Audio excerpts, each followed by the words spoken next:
해시태그 드라마 마지막 편집 8부작 대본. 전주 한옥마을 골목 끝 작은 찻집 명월원이 있습니다. 70세 이명호는 매일 같은 일상을 보냅니다. 혼자 사는 것에 익숙해진 그에게 오늘도 평범한 하루가 시작됩니다. 아침 햇살이 한옥 처마 사이로 스며들 때 명호는 조용히 차를 우립니다. 단골 할머니들이 들어오고 그들의 수다 소리가 찻집을 채웁니다. 명호야, 혼자 사니까 외롭지 않냐? 명호는 담담하게 혼자가 편합니다 라고 대답합니다. 그때 찻집 문이 열리며 60대 중반의 여성이 들어옵니다. 안녕하세요. 정은숙입니다. 옆집에 이사 온다고 인사드리러 왔어요. 명호는 잠깐 머뭇거리지만 이명호입니다 라고 인사합니다. 은숙은 서울에서 내려와 한지 공예를 배우고 싶어서 왔다고 설명합니다. 할머니들은 은숙에게 관심을 보이며 질문을 쏟아냅니다. 저녁이 되어 혼자 남은 명호는 옆집 불빛을 보며 어디서 본 듯한 익숙함을 느낍니다. 평온했던 명호의 일상에 작은 변화가 찾아왔습니다. 그는 아직 모르고 있었습니다. 이 만남이 그의 남은 인생을 바꿀 것이라는 사실을 말입니다. 은숙이 이사 온 지 일주일이 지났습니다. 그녀는 매일 아침 찻집에 와서 차 한 잔을 마십니다. 명호는 그녀가 올 시간을 기다리는 자신을 발견하고는 당황합니다. 혹시 이명호 선생님 맞으세요? 은숙이 조심스럽게 묻습니다. 왜 그러시는지요? 옛날에 알던 분과 성함이 같아서요. 명호는 그녀의 얼굴을 자세히 들여다봅니다. 어디선가 본 것 같은 느낌이 강해집니다. 오후에 은숙은 혹시 1970년대에 서울 K대학에 다니셨나요? 라고 묻습니다. 명호는 놀라지만 오래된 일은 기억 안 납니다 라고 답합니다. 그날 저녁 명호는 낡은 졸업앨범을 꺼내고 흑백 사진 속에서 정은숙이라는 이름을 발견합니다. 다음날 은숙은 작은 봉투를 가져옵니다. 이거 혹시 선생님 것 아닌가요? 봉투 안에는 누렇게 바랜 편지가 들어있었습니다. 명호는 편지를 보는 순간 얼굴이 하얗게 변합니다. 40년 전 그가 은숙에게 쓴 사랑 고백이었습니다. 시간은 모든 것을 바꾸지만 어떤 감정은 세월 속에서도 변하지 않습니다. 두 사람은 이제 서로를 알아보았지만 과거의 상처는 쉽게 치유되지 않을 것 같습니다. 편지를 마주한 순간 40년의 세월이 무너져 내렸습니다. 명호는 말없이 편지를 받고 은숙도 조용히 자리를 떠납니다. 며칠 후 30대 여성이 급하게 들어옵니다. 아버지, 명호의 딸 진주였습니다. 전화도 안 받으시고 걱정되어서 왔어요. 진주는 서울에서 회사를 다니며 바쁜 일상을 보내고 있습니다. 아버지, 서울로 와서 저랑 같이 살아요. 이곳이 좋다. 너는 너 일에 신경 써라. 그때 은숙이 찻집에 들어옵니다.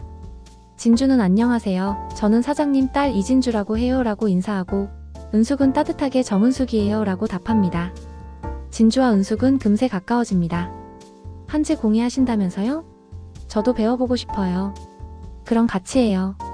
두 사람이 자연스럽게 이야기하는 모습을 보며 명호는 묘한 감정을 느낍니다. 저녁 식사에서 진주가 은숙 이모 아버지랑 아는 사이예요?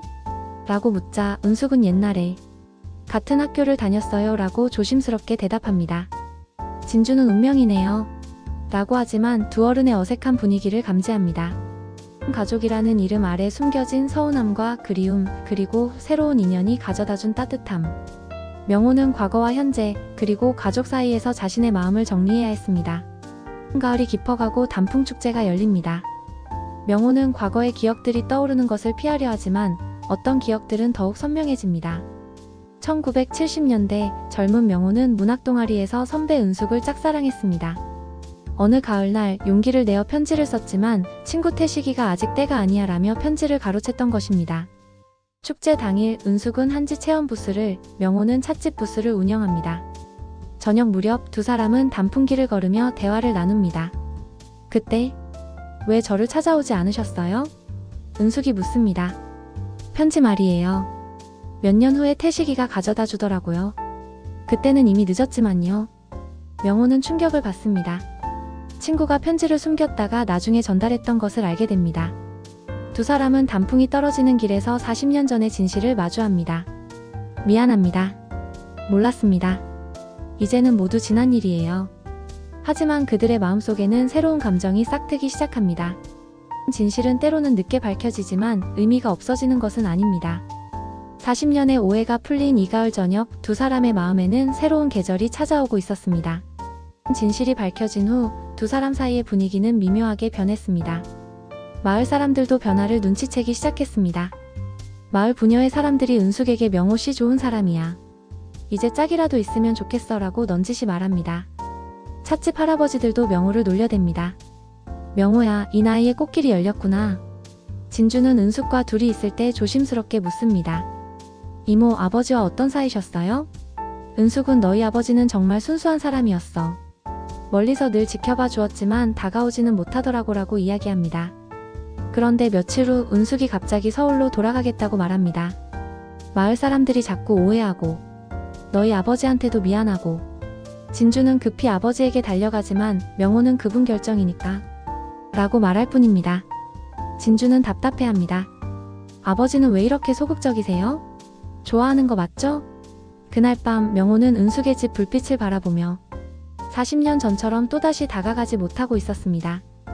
다음날 은숙은 작별 인사를 하러 옵니다. 그동안 감사했어요. 언제 가시는지요? 내일 아침 일찍. 명호는 고개를 끄덕일 뿐 붙잡지 못합니다. 어떤 사람들은 평생 같은 실수를 반복합니다. 40년 전에 다가가지 못했던 명호는 지금도 여전히 그 자리에 머물러 있었습니다. 은숙이 떠나기로 한 전날 밤 진주는 아버지의 서재를 정리하다가 서랍 깊숙한 곳에서 노란 봉투를 발견했습니다. 은숙 선배님께로 시작되는 편지였습니다. 선배님을 처음 본 순간부터 제 마음은 선배님께 있었습니다. 편지를 다 읽은 진주는 눈물이 났습니다. 아버지의 순수했던 마음이 고스란히 담겨 있었습니다. 아버지, 이게 뭐예요? 명호는 편지를 보는 순간 얼굴이 하얗게 되었습니다. 이제는 의미 없는 일이야. 무슨 소리예요? 은숙 이모는 지금도 아버지를 기다리고 있어요. 이미 늦었어. 늦었다고요? 나이가 몇 살이든 사랑은 늦지 않아요. 진주는 편지를 가져가며 이 편지를 이모에게 드리세요. 40년 늦었지만 지금이라도. 그때 창밖으로 은숙이 짐을 들고 나오는 모습이 보였습니다. 진주는 더 이상 기다릴 수 없어 편지를 들고 뛰어나갔습니다. 이모, 잠깐만요. 이거 받으세요. 아버지가 40년 전에 쓰신 편지예요. 은숙은 떨리는 손으로 편지를 받고 눈물을 흘렸습니다. 그때 명호가 찻집에서 나와 천천히 다가왔습니다. 미안합니다. 40년 늦었지만 제 마음을 전하고 싶습니다. 은숙은 편지를 품에 안으며 이제라도 들을 수 있어서 다행이에요 라고 답했습니다. 택시를 보내버린 은숙을 보며 진주는 아버지, 이번엔 놓치지 마세요 라고 미소 지었습니다. 40년의 세월이 흘러서야 전해진 편지 한 통. 그 안에 담긴 진심은 시간이 지나도 변하지 않았습니다. 편지를 전한 후 일주일이 지났습니다. 은숙은 마을에 머물기로 했지만 두 사람 사이에는 여전히 어색함이 남아 있었습니다. 어느 날 은숙이 명호 씨, 우리 어떻게 해야 할까요? 라고 물었습니다. 저도 모르겠습니다. 40년이라는 시간은 지났지만 마음은 그때와 같은 것 같아요. 은숙의 솔직한 고백에 명호의 가슴이 뛰었습니다. 그때 서울에서 기자가 찾아왔습니다. 전통 찻집 취재를 하겠다는 것이었습니다. 인터뷰 중에 두 분이 부부세요? 라는 질문에 두 사람은 동시에 당황했지만 기자는 자연스러운 모습을 보며 미소 지었습니다. 기사가 나간 후 더 많은 손님들이 찾아왔습니다. 특히 중년 부부들이 두 사람의 이야기를 듣고 감동받았다며 부러워했습니다. 어느 저녁 함께 정리를 하는 모습을 본 진주가 이제 정말 가족 같아요 라고 말했습니다. 그날 밤 명호는 내일부터 찻집 간판에 명월원 대표 이명호 정은숙이라고 써도 될까요? 라고 물었습니다. 정말요? 네, 이제는 함께하고 싶습니다. 때로는 새로운 시작이 두려울 수 있습니다. 하지만 진정한 마음이 있다면 언제든 다시 시작할 수 있습니다. 1년이 흘렀습니다. 명호와 은숙이 함께 운영하는 명월원은 이제 마을의 명소가 되었습니다. 진주는 회사를 그만두고 마을에서 문화기획 일을 하며 지내고 있습니다. 찻집 한쪽에는 은숙의 한지 공예 작품들이 전시되어 있고 많은 사람들이 감탄합니다. 진주는 마을 청년들과 함께 추억의 편지 쓰기 행사를 기획하고 찻집은 그런 활동들의 중심지가 되었습니다. 그날 밤 명호는 서재에서 편지를 쓰고 있었습니다. 누구에게요? 은숙이 물었습니다. 당신에게요. 우리 매일 만나는데 편지를 왜요? 매일 전하고 싶은 마음을 편지로 남기고 싶어서요. 편지에는 이렇게 쓰여 있었습니다. 사랑하는 은숙에게 당신과 함께하는 매일이 선물 같습니다. 40년을 헛되이 보낸 것 같았지만 지금 이 순간만큼은 완벽합니다. 다음날 아침 70대 할아버지와 할머니 부부가 찾아왔습니다. 저희도 젊은 시절 헤어졌다가 최근에 다시 만났어요. 두 분 이야기를 보고 용기를 얻었죠. 찻집은 단순한 차를 마시는 곳이 아닌 인생의 이야기를 나누는 특별한 공간이 되었습니다. 저녁 무렵 명호는 은숙에게 마지막 편지를 건넵니다. 사랑하는 은숙에게, 당신과 함께한 이 1년은 제 인생에서 가장 아름다운 계절이었습니다. 당신과 함께라면 인생의 마지막까지도 새로운 시작이 될 수 있다고 믿습니다. 사랑에는 나이가 없습니다. 늦었다고 생각할 때가 실제로는 가장 적절한 때일 수 있습니다. 명호와 은숙은 40년의 시간을 거쳐 다시 만났지만 그 기다림이 있었기에 지금의 사랑이 더욱 깊고 소중했습니다. 진정한 사랑은 시간을 초월하고 진정한 행복은 언제든 다시 시작될 수 있다는 것을 보여주며 말입니다.